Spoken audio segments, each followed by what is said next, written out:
All right, welcome to the show today, the Doctor Digital Podcast. And you're not going to believe who I have today. I got a great special guest. This is Matt Thomas, and I can't wait to get to all the great things that he's going to tell us in the audience. But before that, of course, we want to talk a little bit about the Doctor Digital Podcast. It's the only podcast that is for small businesses, business owners, business leaders who are trying to move their business to the next level using social audio. And it's all the things that entails. So if you stick around to the end of the show, of course, we also give you a free complimentary offer. So stick around. With that introduction, let me tell you, you are not going to believe I've got Matt Thomas here today, and he's got a phenomenal story. He can't wait to get going, and neither can I. Here's a guy that, in a way, he's like came back from the next world, and he's going to tell us about it. So with that as an introduction, Matt Thomas, thank you for taking some time out for your busy schedule. Welcome to the show. How you doing today, Matt? I'm doing great. Thank you very much, Doctor of Digital Podcast, for having me on your show. Woohoo! Yeah, this is good. So, Matt, for people who don't know your story, because you've got a terrific story, I was wondering if you could just tell us a little bit about your background, like your early life, because we're going to talk about what happened to you, but let's get a little bit of the background. Who was Matt, and what was your younger life like? Okay, my younger life was always, I was always blessed, but I wasn't thinking of it like that. Then I started drinking at 15, 16, and then that went on from there. Then when I turned 18, 19, offered a scholarship to look at BYU. We had a job with Candy Camera and just moved out. 19, had 2 crashes before it, and then wham bam, and then nothing happened. Then the third one happened, but I was athletic, a surfer, skater. Always played baseball for I think 12 to 15 years, from t-ball up to ninth grade. That's when I started football, and then that's when football. But I didn't like being a jock. And I was hanging with the surfers, skaters, stoners, drinkers, and all that gig. Well, like for a lot of people, I grew up in Southern California too, Yeah. and I kind of did. We all have that episode. That's right. So it's a phase, but I mean, I'm just curious because you had this really horrible accident. I mean, when people were telling you things like, shouldn't you slow down? Shouldn't you be more careful? What was going through your mind? Did you listen? No one, my mom, the day of the accident, I was living in Northridge. I drove to her house, and we were going out to my brother's house to drink on Lake Sherwood in Thousand Oaks. Yeah. And he was like, she was all, "Don't drink, Matthew." I was like, "Oh, I won't, Mom." And that was the only reason we were going out there. But I was doing everything to where they weren't saying you should slow down. My friends were just as bad as I was, Okay. And everyone I was hanging out with were kind of, looping it, But yeah, and I had to I was being warned because I had 2 DUI crashes. First one, we were stoned. Second one, I was driving home from Candy Camera after drinking on the set. I got in my car, I had a buzz, took a hit of pot, and then blacked out and ran to a brick mailbox. And then the third one was 2 weeks later. Good. So with all these warnings, I'm curious now, because now you're warning young kids. Yeah. Like, what do you think you can say to them that would be more effective? Because we're all hearing this message and some of us ignore it. So yeah, if you ignore it, then you're either gonna die or you're gonna get something trippy like I had, or something worse than I had, or something less than I had. But you're gonna go through either mental, physical, or emotional all through that, because it's gonna be a torture, whatever you go through, because you're being warned. And if you say, "Oh no," because I had everything in 19 pretty much, Yeah. Good job at a TV show, playing football, practicing at Glendale College, end up going out to Moore Park, and practicing there. Jamal Anderson was on my team. And when we played against Dorsey, we played Keyshawn Johnson. He's on that 710 KMBC. Keyshawn! All right, but yeah, but the fact is that you guys got to check yourself, like as Ice Cube said, you got to check yourself before you wreck yourself. Yeah. So. mean, for like a lot of young kids, I mean, you really did have it together. I mean, you had like Yeah. an ideal life. Everything was going peachy keen. So you really could have had a phenomenal life, but it went a different direction. So let's get into that a little bit. Like what happened? What was this terrible accident that, Okay, you ever heard of Lake Sherwood in Thousand Oaks? yeah, My ex brother used to live out there, and you were talking, but he used to live out there, and we used to party out there every Sunday. I was gonna start football at outside linebacker on Moore Park on Monday, and we were on the lake all day drinking, having fun. I mean, what could there was no one out in Sherwood. It wasn't that big. The Sherwood Country Club just opened. And so no one was living there. No Britney. Woo-hoo. No Britney Spears. She's off for conservator like I am. Oh, but anyways, yeah. So we were partying all day out there. My brother influencing me with the alcohol in the pot, but that's another issue. But I was there drinking it because it was fun. We were on barbecue. He was 10 years older than me, and his friends were like 10, 20 years older than me. So it was cool, I was 19, started when I was 17. So you were hanging with the older crowd. So it was like, and so then I asked my friend to leave, and he was all right, let's go. And so then we were in his VW Bug. Make a long story short, my brother did that after he came back from the Greg Norman Sharkey shootout in '89 in his IROC. He lost control on that same corner that my friend drove off. And he was like, oh, wow, we almost went off there. We were laughing, fun. And then 2 years later, my buddy did it, but he was in a Bug and he drove off the 30-foot bridge, went through, he jumped out, broke his leg. I stayed in, went through the windshield, landed on my skull. Roxine go through, had swelling of the brain. I was in a coma 3 months, ended up with the shunt, see the trachea, woo-hoo, the G tube, the catheter, and then I woke up paralyzed because I had hemorrhaging on the left side of my brain with my frontal temporal parietal, basal skull fracture on the right side was my thalamus and occipital. And so, but I was only in a coma 3 months. That's why I'm here. Let's see, I'm starting this. right out It's of called home? Straight Out of a Coma. And because the people you see on my podcast channel, Daniel and Ray, Daniel was in a coma 32 years. He passed away like 5 months, 6 months ago. Ray was in a coma, on a diabetic coma for I think 8 or 9 years, and he passed away like 2 years ago. But I'm trying to show that people in a coma, I mean, they're still there. I mean, bless all the doctors, nurses, therapists for doing what they're doing, but they're not doing what I'm not saying, they're doing great. I mean, look at me through what they did for me in Northridge Hospital. Northridge, no one else can take credit for that. It's all coming from Northridge, TGI Care House. And then, but yeah, it was just a whole different game with, okay, wait, I gotta, where did I leave off real quick before I interrupted myself? Well, you were telling the story, but I mean, I think if you wouldn't mind, explain a little bit about a coma, because that's Oh yeah, coma, because they can induce you in a coma and they can wake you up anytime. But I went into a coma at the scene of the accident. Mine was such a 30-foot fall. I had rocks embedded in my skull, but they didn't go through.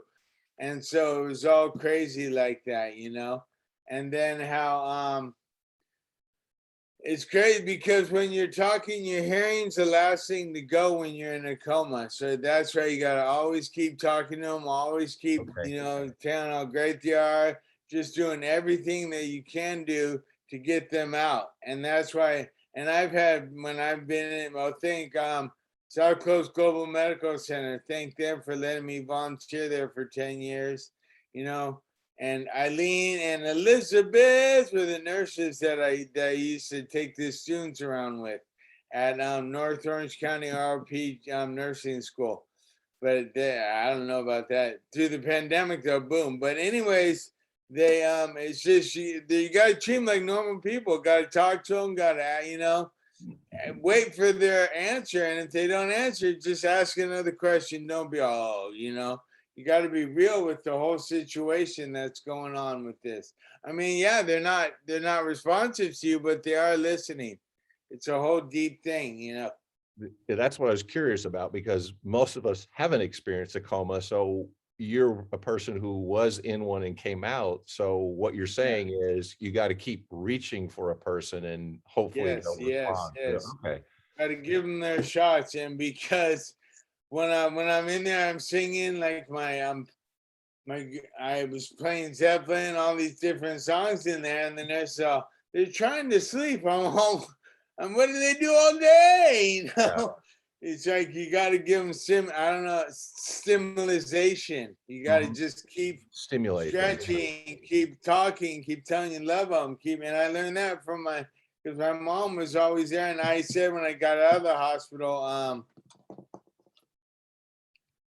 Mom, I'm doing good, aren't I? And I would have never said that before my trauma, but my mom was repeating that all the time to me, and whatever, because every coma is different, every experience is different, but it's a crazy situation when you come out of it and you're paralyzed on one side, you can't read, write, talk, walk, from going, because I remembered how I was, but I didn't remember who I was, It Mhm. was just crazy. Now I'm a different person. Whee! I got frontal lobe issues. You're more low key now, right? Kind of, but only because I've been called, the police have called, I've been called, the police have been called to me because people think I'm drunk at Trader Joe's, at a coffee shop, Oh But yeah. what do I, but then I explain it to them and it's all, they're like, oh, okay. Got Because it. I'm happy, I'm loud, when that's the signs of intoxication. Right. Yeah, let's go. Okay, you want a little in excess real quick? Woo, here we go. Hallucinate, desegregate, mediate, alleviate, try not to hate, love your mate, don't suffocate on your own hate. Designate your lover's fate, a one world state, a gentle trait, a broken crate, a heavyweight, or just too late like pretty Kate, has sex all night, now devastate, appreciate, depreciate, fabricate, emulate, the truth dilate, a special date, the animal weight, guilt debate, the extra rate, a better rate, the youth rate, deliberate, fascinate, deviate, reinstate, liberate, to moderate, recreate, or detonate, annihilate, atomic fate, mediate, clear the state, activate, now radiate, put on plate, gravitate, the earth's own weight, and 98, we all rotate, but it's kind of, we rotate quicker. But anyways, that was my NXS for the time being. Well, I think maybe you got a new career here now, Matt. I'm trying to go on American Disabled Idol. I was gonna say you're kind of, But I've seen disabled people that are just incredible, on that show. So well, I'm not the first one to represent it. you've done a lot of things after, excuse me, after as part of the rehabilitation. So one of the things was this whole thing about the hydro bike. So I mean, could you tell us Those. about that? That's phenomenal. I've been on a boat to Catalina, but I can't imagine doing what you did. I know. Well, I did that from Kelly in Long Beach with that the guy who owned them there was kind of trippy, so I had to move on. And then, but anyways, now I'm gonna do one from Catalina to my dock in Balboa, well, Newport Beach, and so it's gonna be another whole thing, and that's what I'm raising. I'm not raising for. I'm trying to raise funds. I'm trying to get money, trying to get this, trying to get that, but I'm bringing awareness to people. Disability. Anything's possible because I was told now people. People. I've had people. Oh no, man, he's not gonna be able to do anything. Oh no, and all this stuff, but it's just the grace of God and prayer and through all this stuff. And I went through my smoking pot for about 15 years, which it was a blessing because I met one of my spiritual friends through that, Dennis. But then I stopped, 5 years after that. And then I went to drinking. Don't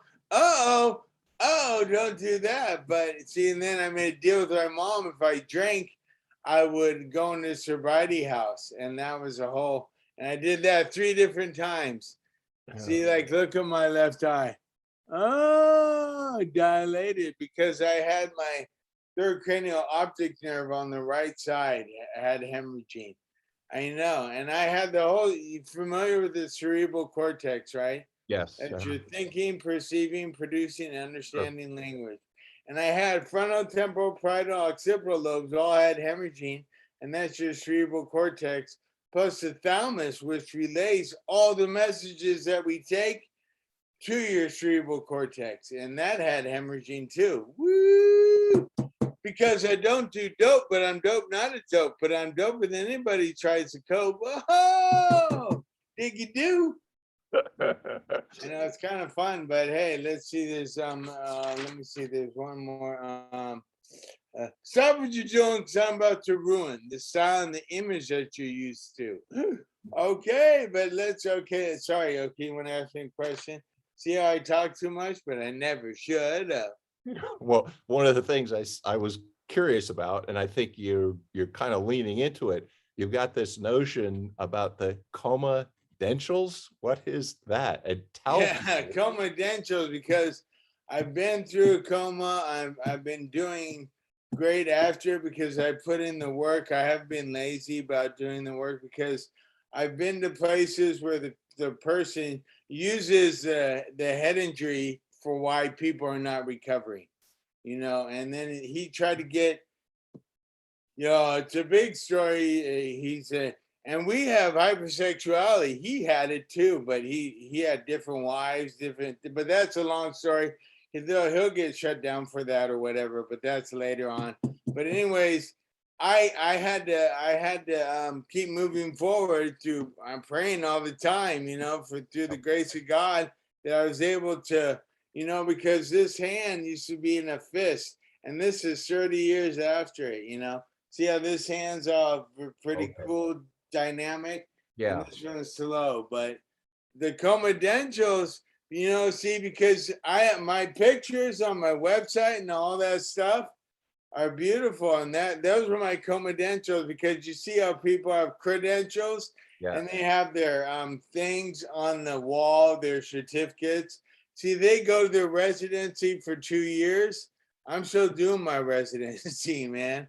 I got 30 years of residency because I'm learning, because my brain was shut down. Now I'm at the higher, and when you're at that higher level, you don't know how bad people can't be, you know, because when you're in your coming out of a coma, everything's done for you. You're not really thinking about things, you know. But now your family is going against you, all these different things. Well, not everyone. I'm just tripping on that little section, you know, because of what happened with me, you know, and all these different things. And I'll tell you about my grandpa. Woo, okay, this is gonna be in a timing. I'm going for 45 seconds. Okay, his first job was selling airplane tickets. See, that's another part I want to add to after this, Straight Out of a Coma, because Straight Out of a Coma is going to be one of the greatest movies out there because it's for real. Sorry, Miss Jackson, I am for real. Oh, that's the song, but hey, but there's because it's real. It has real life therapy. It has my girlfriend who passed away from cancer, bless her soul, you know. Oh, But wow. it's just how I know, and she stuck with me when she felt the thing there to protect me. Oh, it's a big story, but we'll talk about that later. I said only 40 seconds, but my grandpa, that's why I'm here in Balboa.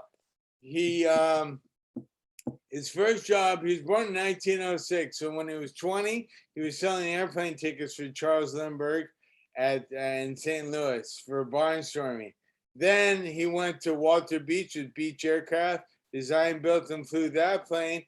Then he went to Vega, designed the B-17, the Flying Fortress. Then he went to Lockheed. They merged Vega and Lockheed. And then Lockheed gave him an island, and he was in National Geographic's 1962 talking about how their next mission is going to space, traveling around the moon, orbiting the moon. And then in 67, they landed on the moon. And now we got crazy stuff out in space. But anyways, that's where his gig came from. And then Lockheed gave him an island west of Baja. It's called the Wassaw Island. I haven't seen it, but if anyone's on there, bye, it's my island. Okay, just kidding. Okay, what was the next question? But okay, the coma dentals. Did I cover that enough?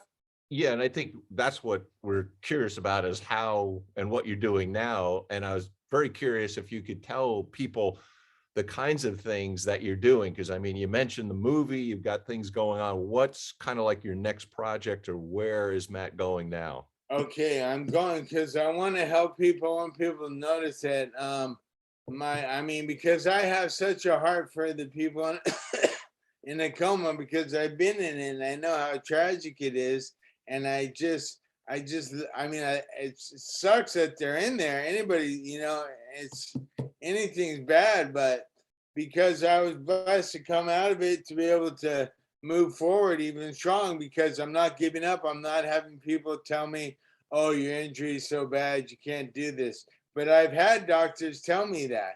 So, but I just kept going forward with it. So, so hold on, I need a little water. Wah. Yeah, a little water, refresh yourself a little bit. Don't forget my America coffee. Oh yeah. Go America. Love it. Life, liberty, and the pursuit of happiness.